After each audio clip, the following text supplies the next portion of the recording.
दोस्तों, एक खास मुलाकात में आज हमारे साथ बहुत ही खास शख्सियत है भारतीय जनता पार्टी के गद्दावर नेता श्री विजय जोड़ी जी।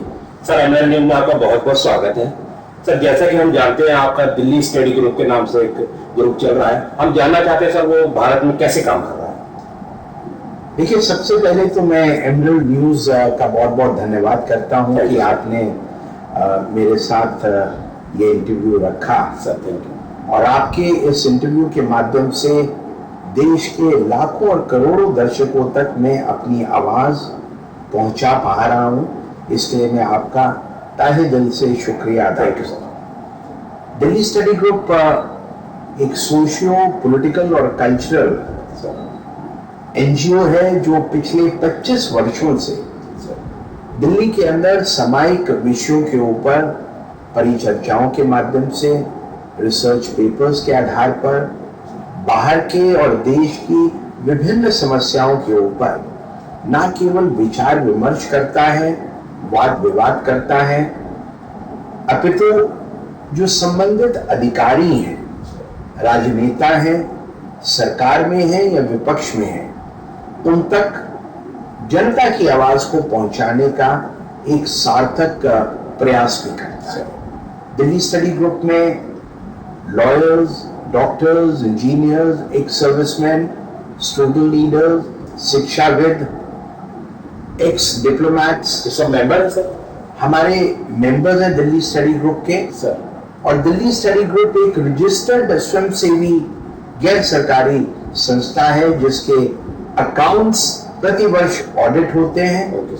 और हम अपना जो सब्सक्रिप्शन है वो कैश में नहीं लेते, अपितु बैंक ड्राफ्ट या अकाउंट पे चेक से देते हैं ताकि एक पारदर्शिता हमारे रेवेन्यू में और हमारे खर्चों में भी रहे।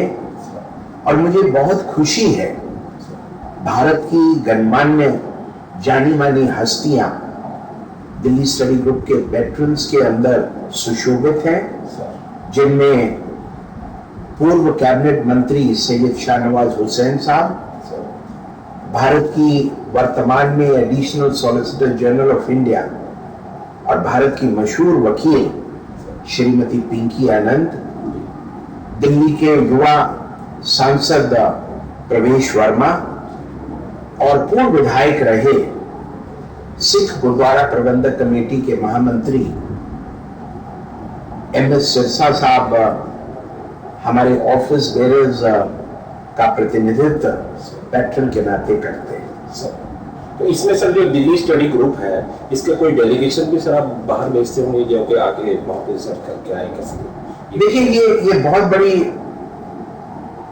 उपलब्धि है सर कि दिल्ली स्टडी ग्रुप के डेलीगेशंस न केवल भारत में अपितु विदेशी सरकारों द्वारा भी समय समय पर आमंत्रित किए जाते रहे, चाहे साउथ कोरिया हो, चाहे अभी हाल ही में तुर्कमेनिस्तान हो, चाहे उज्बेकिस्तान हो, चाहे यूनाइटेड किंगडम हो, चाहे यूनाइटेड स्टेट्स ऑफ अमेरिका हो, चाहे टर्की हो या अन्य देशों में भी जिनमें भारत के पड़ोसी देशों के साथ पीपल टू पीपल फ्रेंडशिप को बढ़ाने का यत्न दिल्ली स्टडी ग्रुप अपने सार्थक प्रयासों के द्वारा करता है। सर, अगर हम राजनीति की बात करें तो अभी दिल्ली नगर निगम के चुनाव आ रहे हैं, तो सर हम जानना चाहते हैं कि इस बार जो भारतीय जनता पार्टी है वो किन मुद्दों के साथ जनता के बीच में जा रही है? देखिए, नगर निगम के चुनाव किसी भी प्रदेश के प्रमुख नगर की समस्याओं का सफलता से प्रतिनिधित्व करते हैं। देश में एक लहर मोदी जी के सुशासन की है। अगर केंद्र में बढ़िया सरकार होगी, प्रदेश में बढ़िया सरकार होगी, नगर में बढ़िया सरकार होगी, एक पार्टी की सरकार के लोग होंगे, तो एक अच्छे कोऑर्डिनेशन से समस्याओं के समाधान के लिए आगे बढ़कर काम कर सकते हैं। दिल्ली नगर निगम के चुनावों के अंदर अच्छी सफाई व्यवस्था हो, पारदर्शी नगर निगम के चुनावों के माध्यम से तंत्र सामने आए, दिल्ली में लाल फीताशाही कम हो, और इन सबके साथ साथ दिल्ली की जनता को सिविक फैसिलिटीज, और सिविक फैसिलिटीज के अंदर न केवल सफाई की अच्छी व्यवस्था,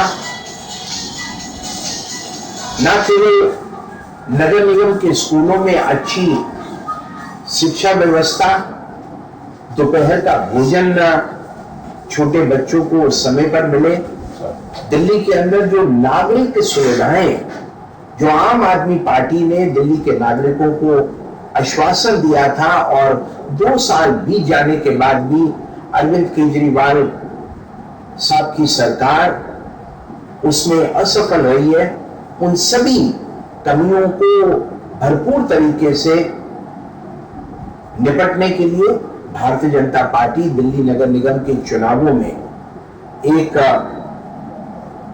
स्पष्ट नीतियां लेकर इन चुनावों को लड़ने जा रही है। मुझे आशा है कि दिल्ली की जनता भारतीय जनता पार्टी के नेतृत्व को और मनोज तिवारी जो हमारे दिल्ली के अध्यक्ष हैं और हमारे केंद्र के डायनेमिक अध्यक्ष श्री अमित शाह के आह्वान के ऊपर दिल्ली के चुनावों के अंदर भारतीय जनता पार्टी की विजय सुनिश्चित है। हम अच्छा शासन, अच्छा प्रशासन और दिल्ली की जनता को एक सुनहरा भविष्य दे पाएंगे, ऐसी मेरी आशा भी है और मेरी कामना भी है। सर, जैसा कि हम जानते हैं कि दिल्ली में आप काफी समय से सरकार में भी रहे, आप विधायक भी रहे, तो थोड़ा सा हम दिल्ली नगर निगम के बारे में जानना चाहते हैं कि इनका वर्किंग स्टाइल कैसे होता है, किस तरीके से सारी बॉडी काम करती है। देखिए, दिल्ली नगर निगम जो नागरिक सुविधाएं जो ग्रासरूट लेवल पर रहनी चाहिए, गली मोहल्ले पर रहनी चाहिए, गली के अंदर जो नाली की सफाई से लेकर स्थानीय स्तर पर अच्छी सड़क हो, बिजली की व्यवस्था पहले दिल्ली नगर निगम के पास थी, लेकिन बाद में इसको कांग्रेस के शासन में दिल्ली सरकार ने अपने अधीनस्थ ले लिया। और हमारा मानना है कि नगर निगम किसी भी नगर का, किसी भी प्रदेश का रीढ़ की हड्डी का काम करता है। अगर नगर निगम में सफाई व्यवस्था अच्छी होगी, कानून व्यवस्था का साथ दिया जाएगा, सड़कें साफ होंगी, ट्रांसपोर्ट सुचारू रूप से चल रही होगी, नगर निगम के स्कूलों में पढ़ने वाले विद्यार्थी उस प्रदेश के और उस नगर के अच्छे नागरिक बनकर आगे बढ़ते हैं, तो मुझे लगता है कि नगर निगम अपने प्राथमिक कर्तव्यों का उस नगर निगम में निर्वाह करते हुए दिखाई देंगे। सर, जैसा कि हम जानते हैं दिल्ली में अगर हम भ्रष्टाचार की सर बात करें तो कहीं ना कहीं सर आवाज एक उठती है कि एमसीडी के अंदर सबसे ज्यादा भ्रष्टाचार है, तो इस पर सर आप क्या कहना चाहेंगे, इसकी क्या राय है? देखिए, मेरा ये मानना है कि एक किंवदंती बन के रह रही है, भ्रष्टाचार है। अब भ्रष्टाचार है तो कौन उसको पनपाता है?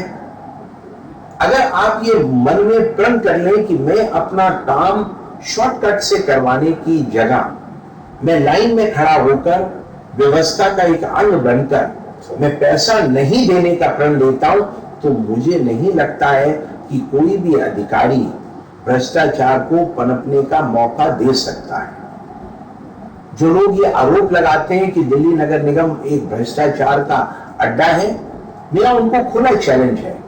जो अधिकारी आपसे पैसे मांगता है, उस अधिकारी को, उस राजनेता को एक्सपोज करने का मन में दृढ़ निश्चय कर आप तो कम से कम चलिए।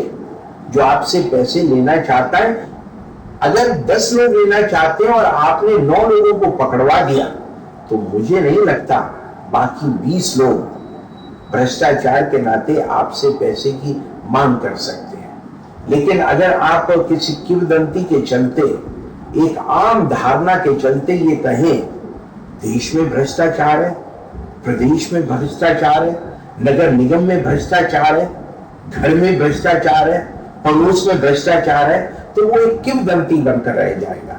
अगर है तो उस भ्रांति से लड़ने के लिए उस कुरीति से लड़ने के लिए आपको स्वयं इच्छा शक्ति मजबूत करनी पड़ेगी। और मैं आपको बताना चाहता हूं, मैं 32 वर्षों से न केवल राजनीति में काम करता हूं, अपितु एक सफल बिजनेस एंटरप्राइज को भी चलाता हूं। मैंने तो कभी किसी को पैसे देकर कोई ट्रेड लाइसेंस नहीं लिया, इसलिए मुझे पता है भ्रष्टाचार से कैसे लड़ना है। उसके लिए दृढ़ इच्छा शक्ति का होना जरूरी है। और जो लोग कहते हैं कि भ्रष्टाचार है, उस भ्रष्टाचार को एक्सपोज कर भ्रष्टाचारियों को पकड़वाना भी उतना ही आवश्यक है जितना भ्रष्टाचार को जड़ मूल से नष्ट करने की आज आवश्यकता है। सर, एमसीडी का अगर हम देखते हैं तो जो एमसीडी के जो इंस्पेक्टर होते हैं, एएसआई होते हैं, कई बार उन लोगों को बोलते हैं कि भाई आप भ्रष्टाचार को इतना ज्यादा पनपाते हैं, क्या करते हैं।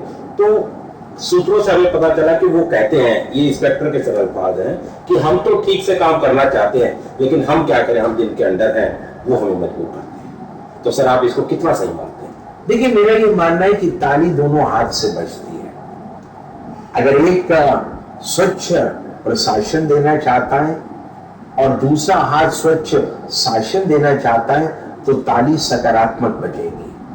लेकिन अगर एक दूसरे के ऊपर हम दोषारोपण करेंगे तो किसी न किसी में कोई ना कोई कमी जरूर मिल जाएगी। कमियों को परे रखते हुए जनता के पक्ष में शासन और प्रशासन दोनों काम करें, दोनों उत्तरदायी हों पारदर्शिता के साथ। जिस प्रकार से दिल्ली नगर निगम में पिछले 10 सालों में भारतीय जनता पार्टी ने पारदर्शी ट्रांसपेरेंट प्रॉपर्टी टैक्स की व्यवस्था की है, उससे इंस्पेक्टर राज को भी और करप्शन को भी एक बहुत बड़ा झटका लगा है।